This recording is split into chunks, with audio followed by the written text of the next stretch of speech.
Okay, so we are talking about equations, the heart of algebra. It is probably the main thing in algebra. And algebra is the main thing you need to know for the next several years of math. Okay, so this is like fundamental. You've learned to do several things with equations, and I'm going to go through these each one at a time. One of the things you've been able to do is multiple step equations. That's where you got to get rid of two different things to get the variable alone, like 2x plus 7 equals 15. So if you were going to solve that one, what would you do first? Get rid of the 7 or get rid of the 2? The 7. All right. And you go subtract 7, and then you get 2x equals 8, and then you divide by 2, answers x equals 8 over 2, which is 4. Okay, I don't know why.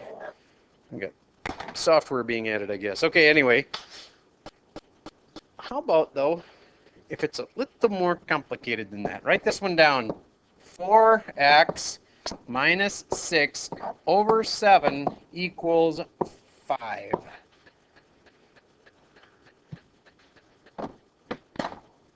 Now I got a 6 and a 7 and a 4. If you do them in the wrong order, it's not going to work. You're going to get it wrong. So write this equation down if I was not clear before. That it requires paper, pencil. Okay. So in this scenario, wouldn't it be nice if it just didn't have any fraction at all? It'd be a lot nicer. I mean, if this divided by 7 was gone, right? Wouldn't that be a lot easier? Well, then, get rid of it. So whenever there's fractions, do that early. Get rid of them early.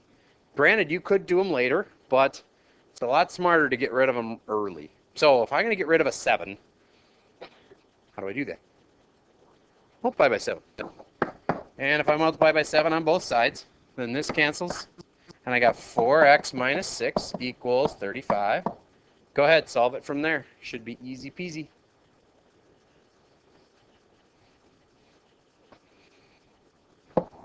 Four x equals 41. X equals 41 over 4. Raise your hand if you got the same thing as me. Okay, good. Then, multiple steps also often, include these.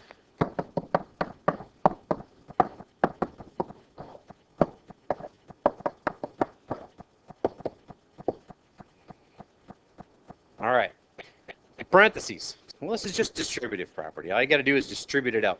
The tricky part is when you get to this last parenthesis. All right, so this is 2x minus 8 minus 3x plus 21. I think you all know that you go negative times a negative makes a positive. But in this last part, so often people think it's just minus x plus 1, but it's not. What is it? Minus x minus 1. Because this has to distribute just like it was a number. So I actually recommend you put a 1 there. And then you can distribute out the negative 1 to both of those, and you'll end up with negative x minus 1. All right, now this is the part where you combine things that are like, and it's called combining like terms. All of these are like terms. They're all x's. So if I'm going to put these two together first, it would make negative 4x. And then I could get this one in there with it. Negative 4x and the 2x would make negative 2x.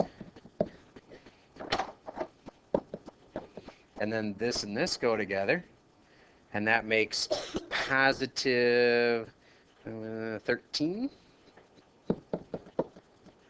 Oh, and then I got a minus 1 at the end. So that's going to make 12. Equals 1. And from there, it should be easy, right? Get rid of the 12. Divide by negative 2. Piece of cake from there, I hope. All right. So watch out for those sneaky little negatives in front of parentheses. Next topic, variables on both sides. Here's an example. 3x plus 1 equals x plus 7. It's got variables on both sides. A lot of kids make a mistake by trying to get rid of either the 7 or the 1 right now. Don't do that. What should you do? Subtract x. You got an x on both sides. You got to get rid of the smaller one. That one's smaller. Get rid of it. Go ahead. Do that. See what you get when you're all done. Instead of getting x alone.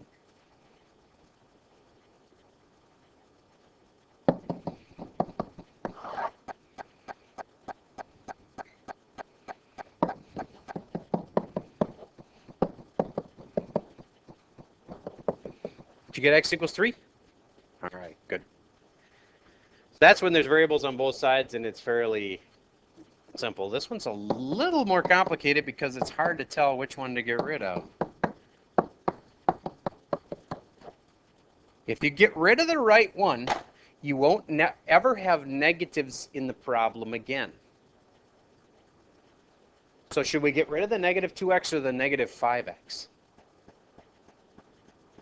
The negative 5x. Because if we do it that way, and then some people would say, but you said to get rid of the smaller one. That is technically smaller than that is. Negative 5 is smaller than negative 2 because it's lower on the thermometer. And now the good part is we'll have only positive x's. Oopie, not how you write a 3. Plus 5 equals 4. And from there it should be easy, right? See how I kind of stopped partway through because you got to be able to handle basic equations like that. If you can't take it from there, then we're in trouble. All right, next thing. Things you've learned to conquer: fractions in equations. If we have a fraction like this, 2/3 x equals 10, I used to always tell people multiply by 3 over 2, and it will work. But there's a better way to do this than multiply by 3 over 2. It works pretty well in this scenario. Cancel, cancel, cancel, cancel, x equals, and then you just have to multiply those fractions together. Make that a fraction, and okay? But there's a better way. Let me show you what I mean. The only reason this is better is because I can tell you that you can do this on every problem. This problem, that worked fine. But if I do it with this,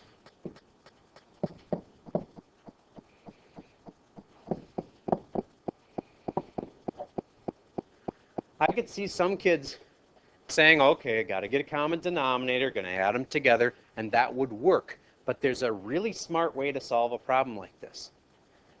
Remember how we can get rid of the fact that this is a fraction by multiplying by 3? But that wouldn't fix this one. To fix that one, I'd have to multiply by 5. So instead of multiplying by 3 or by 5, what do you think I should do? Multiply by what? 15. The common denominator. Same thing we were doing on those big fraction and fraction problems. Remember this? We would multiply the top and the bottom by 4 because it was the common denominator. And that would fix, there was no fractions in my fraction. All right, same idea. I'm going to get this alone by multiplying by 15 here, and here, and here. Whenever you multiply on an equation, you multiply everything by that. All right, I need you to try this. I'll tell you what 15 times 12 is, because you just use your calculator on it anyway. But you do the rest of it. There should be canceling and stuff that you're going to do.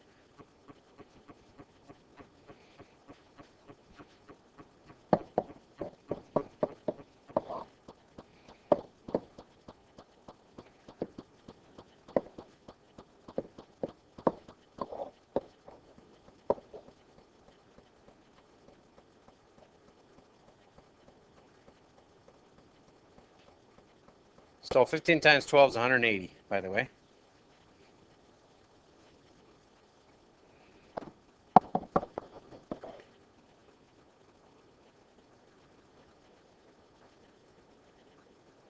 All right, I don't know all your names yet. I know a few of you, but not many. Can you help me on the first part? When things cancel, what do you get? Okay. Can't just ignore this 3. So 3 goes in here once, 3 goes in here 5 times, and now we should multiply.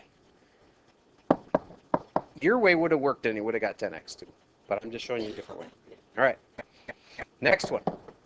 5 goes in here once, 5 goes in here, and then 3 times 3 makes 9x. So 10x plus 9x equals 180. That means 19x. See, these will add nice now. Equals 180, and then I just have to divide by 19. And I know some of you go to grab your calculator and got some weird decimal. Don't. Just leave it like that. That's good enough. Improper fractions are fine. All right, so the moral of the story is when you see a problem that has big fractions in them, even small fractions, whatever,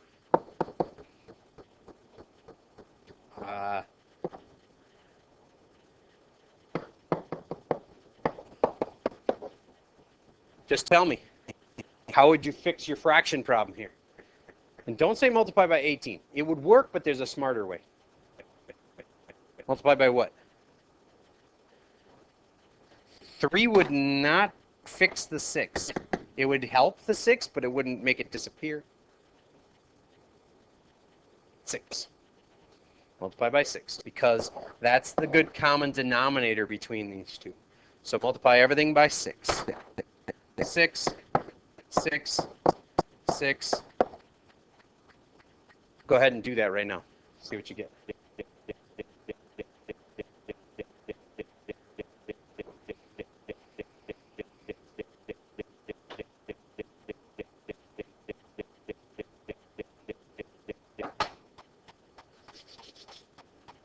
Yes, sir.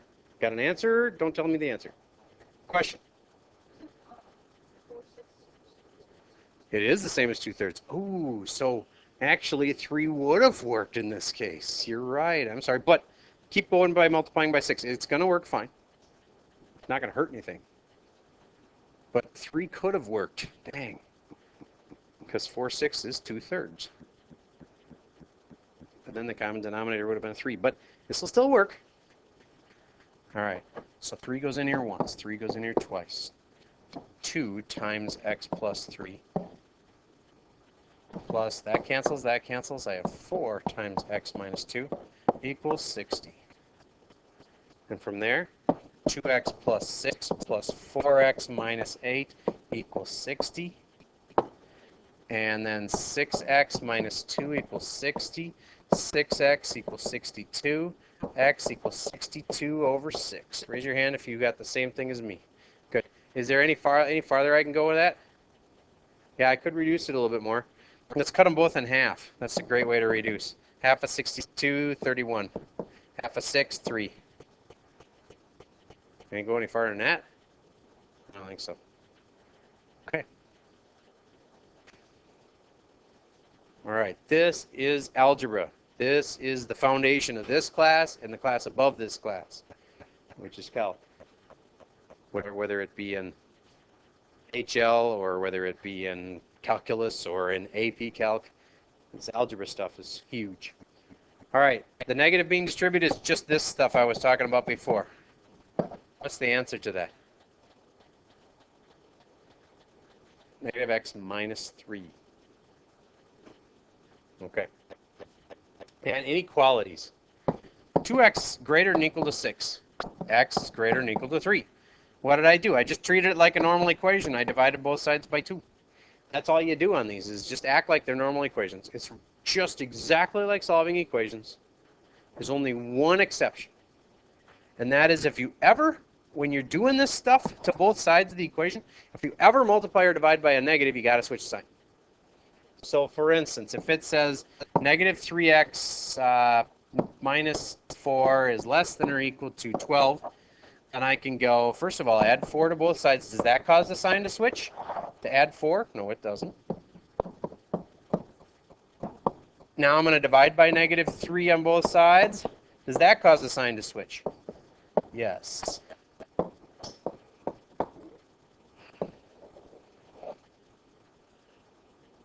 Okay, so don't forget that part, that if you're ever multiplying or dividing by a negative like this, you got to switch the sign. Did I say that if the problem has a negative in it, you switch the sign? No, I didn't say that. I said if you multiply or divide by a negative when you're solving it, that's what causes the sign to switch. Okay? Not just because there was a negative in it, because you did it to both sides. All right. And the last thing is multiple variables. As in, what happens if there's like a whole bunch of variables running around? There's a formula, surface area is equal to 2 pi r squared plus 2 pi rh. That's a big honking formula you learned when you were finding surface areas of cylinders. Do you agree that there's more than one variable in that thing? All right, so you can't just say solve it. You got to know what you want to solve for. If they solve it for R, that means get R alone. Or they could say solve it for H, that means get H alone. All right? I'm going to show you how I would solve it for H. So the problem would say this, for H.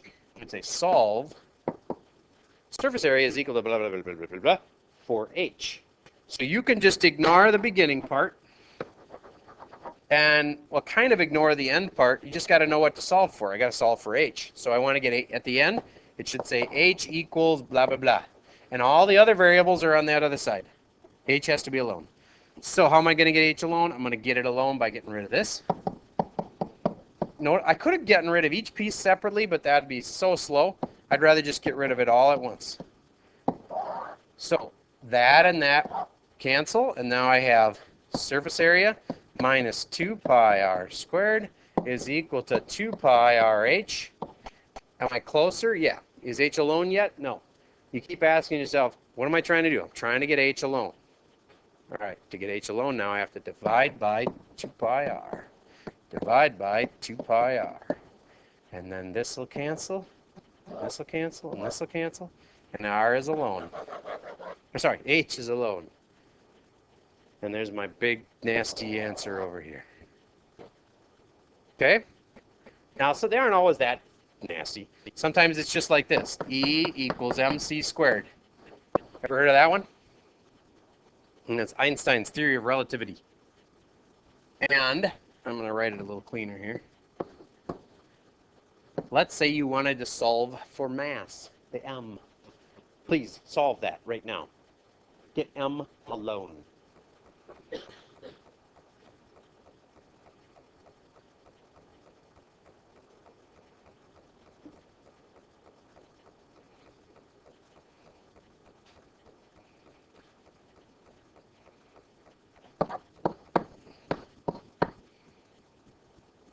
Cancels. M's alone.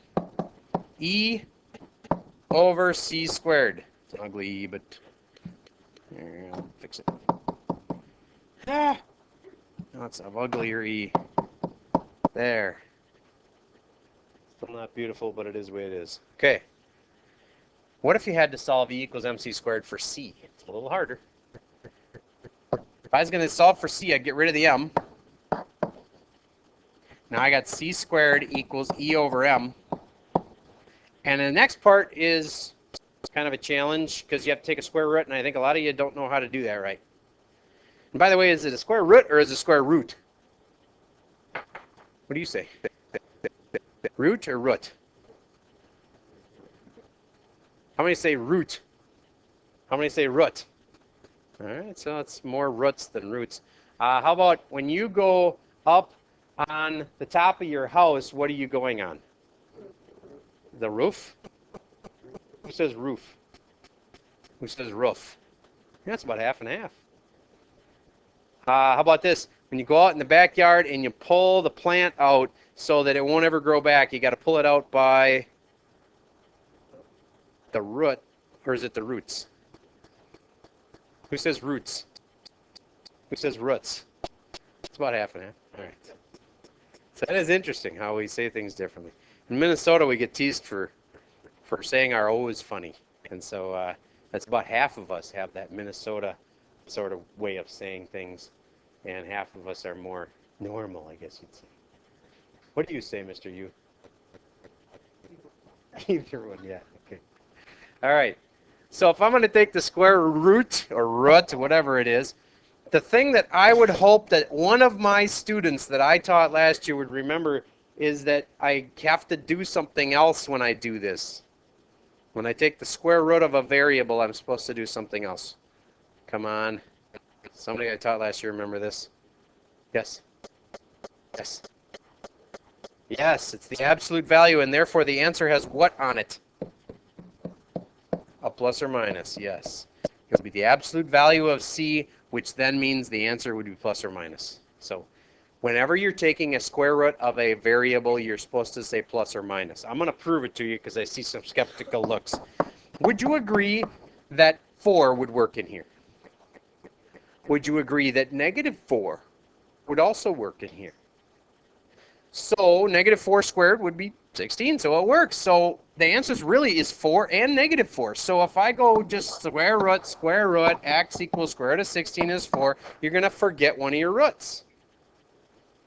That's why you need to say plus or minus at the end. Because technically what's happening, and I don't need you to do all of this because it takes forever. Technically you're getting the absolute value of 4, and then that's supposed to split into two answers. X is equal to 4, and this other answer is x is equal to negative 4. And then you could combine those together and say x is equal to plus and minus 4. That's the long way to say it, but bottom line is, whenever you're taking the square root of a variable, don't forget the plus or minus. That's all it takes to get one wrong in pre-calc. You get one thing like that, you don't get the little partial credit and say, "Ooh, we'll only take off a half a point on this 5-point problem." Nope, you lose it all. Okay, but you can get several wrong and still have a straight A, as in out of your 8 question tests. To make one little mistake in one, it's going to be wrong. But you can get 3 wrong and still have a perfect paper, like 100%.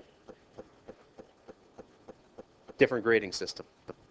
So bottom line is that we allow you to make a few mistakes that are just dumb mistakes and still get a high grade. As long as you understand the big, difficult problems well enough to only make a small mistake in them, you kind of get a break. It's one way to think of it. I'm going to go through that once we get close enough to one of those tests. The test we take on Tuesday in here is going to be normal, graded in a normal way. And let's say it's out of 25 points, and you're just going to be given a score 8, 90, 80, 70, 60% out of that. It's very simple, just like you're always used to. The Marzano grading that we'll do will start after that, and I'll explain it later then. So for right now, just focus on this next test. Tuesday is a normal test, graded the normal way. And that other grading system actually does help people. I get more A's that way than if I don't use Marzano. It really does, on average, help people. The people who make a lot of little dumb mistakes, though, it costs them a lot. Because, see, you can make a few dumb mistakes, little mistakes, and be okay. But if you make a lot of little dumb mistakes, then their Marzano grading is going to get you.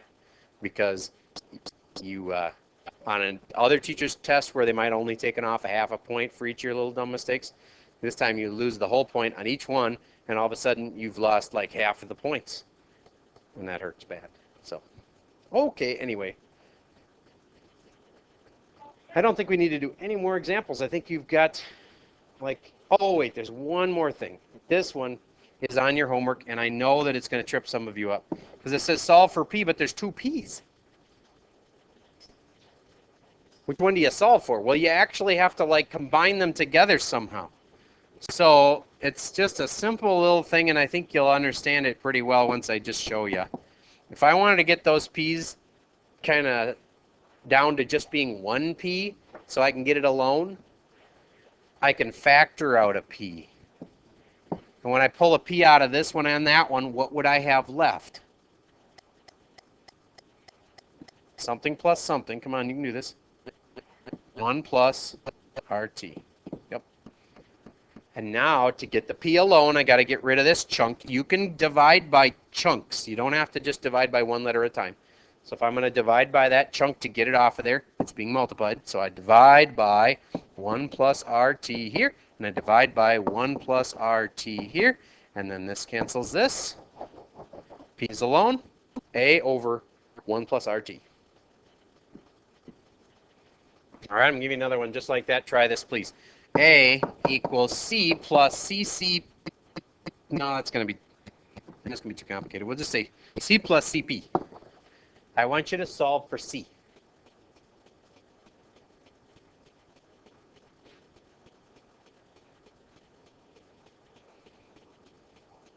You can't be serious. Thank you.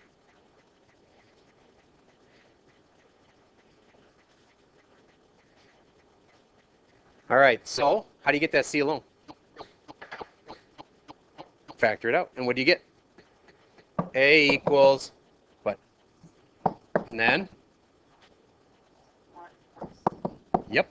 And then get rid of that whole chunk.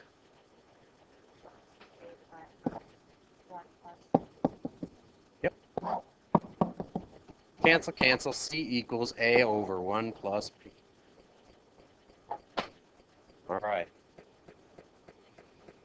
Any other questions? All right. Ben, you ready for your worksheet?